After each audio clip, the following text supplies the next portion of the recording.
Hello, hello, Dr. John Yaakov Gooderson here, the singing psychiatrist. You can go, but be back soon.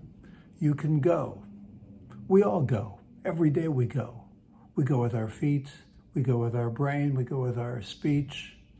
But how do we decide where we're going to go? Which way are we going to go? So we human beings, we're an interesting lot, but we are subjective. We're locked into our thought processes, our desires, our motives, and we make decisions accordingly.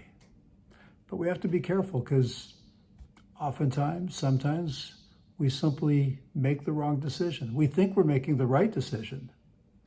So how to try to make the right decision? Well, of course, it first starts with knowing who we are, knowing what our identity, what our purpose is, and then really looking at ourselves. But even then, we still can have some subjectivity. So it's wise to turn to somebody else, turn to a friend who really cares about us, turn to a mentor, a rabbi, a priest, maybe even a psychiatrist, and get some guidance.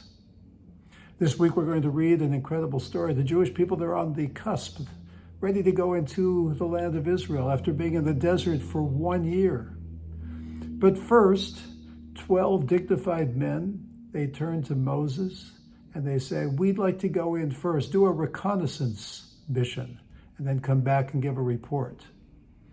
Moses reluctantly let them go. They come back, and 10 of the men give a negative report and dissuade the Jewish people from going in. But my question is, why do they even have to go in the first place? Why do they have to do this reconnaissance mission? They thought they were doing the right thing, but in the end, they weren't doing the right thing. And they wound up losing their faith in God. As a result, the Jewish people wound up wandering in the desert for an additional 39 more years.